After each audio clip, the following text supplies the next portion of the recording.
How you doing, Coach? Chris, I'm doing fine, and I'm extremely proud of you. Just like that, he greets with a smile and always a compliment. Coach Stallings is sharp, witty, and certainly a fighter. He's had 2 strokes and a heart attack in the last 3 months. Come in there. About 1 o'clock in the morning, and my back was hurting me. And I told Ruth Ann my back was hurting, I needed an aspirin. And she said, did I want to go to the hospital? I said, no, I don't want to go to the hospital, I just need an aspirin. And anyway, she called 911, and actually my heart stopped beating. And if she hadn't called 911, actually my heart stopped twice, but the paramedics were here pretty quick, and they were well schooled, and they got my heart back beating twice, and then got me to the hospital. And there was a whole tree of players and even coaches and athletic trainers that were all thinking about you. Could you feel that love? You know, after I woke up, which was 2 or 3 days after I had the heart attack, you know, I could sense the strength that you guys gave me.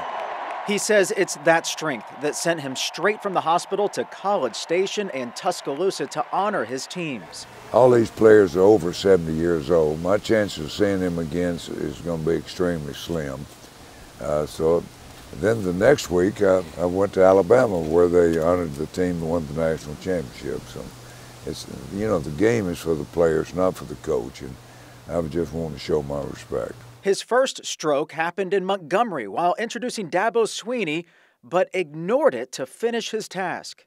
If I'd had good judgment, I would have gone on to the hospital right then, but I didn't want to disappoint the people, didn't want to disappoint Dabo. Battling health issues is nothing. Coach says it was the loss of his son, John Mark, that broke his heart. If I'm not mistaken, Johnny's last words to you were, "I'm all right." Yeah. Well, he couldn't hardly breathe. And so I checked his oxygen saturation. I don't know if you know anything about oxygen saturation, but when you go in a hospital and they put that little thing on your finger, they're checking your oxygen saturation. Everybody in here is in the 90s. You're in the 90s, I'm in the 90s, everybody. If you fall below 90, you're ready for ICU. Well, I checked Johnny's oxygen. He was having a hard time breathing, and I checked his oxygen saturation, it was 63. I said, Johnny, how do you feel? He said, I'm fine. And yet Johnny refused to complain. He said he's fine. He passed away the next day. Johnny's room hasn't been touched since that day. Few are allowed in, but Coach wanted me to feel that love. What did he teach you? Well, he taught me some compassion, and you know, the Bible says to show everybody proper respect. And that's sort of hard to do, show everybody proper respect. Johnny showed everybody proper respect. More than 1,000 came to the ranch to say bye to Johnny. There's a family plot on the land where he was buried. There's Johnny's cemetery, and on that marker there it says, I love the farm on a beautiful day. I come out here quite a bit, just sitting. Look, pay respect to little Johnny. My life wouldn't have been nearly as rich. The saddest day of my life when Johnny passed away. Yeah. No question about that. First of all, a child has a one-way ticket to heaven, and we could have one wish for our children. We wish that they'd spend eternity in heaven. We cruised a lot during our chat. There's my garden at Ruth Ann's greenhouse. Covering hundreds of acres he built from scratch. I enjoy going out and looking at the cattle and looking at the calves. Of course, we talked about his favorite Iron Bowl plays, such as his last one. And before that game, our tackle, Kareem McNeil, was paralyzed in a car crash. In the locker room, he pulled himself up and stood for the team. Kareem then took a seat in the south end zone.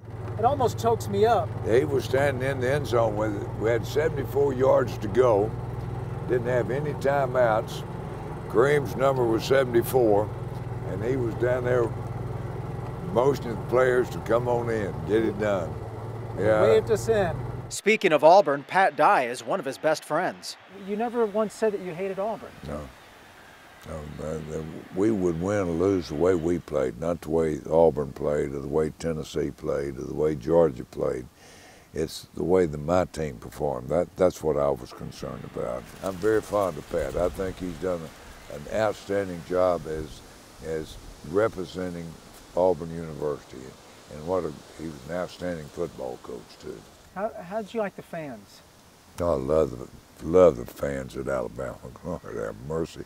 I mean, to this day, you can't believe how many just little cards I get wishing me well, and hope that find out that I've had little health problems, and that's love and loyalty. Yeah, it's from the fans of Alabama. It's been a fun ride, hasn't it? Yeah, it has. I've had a good run.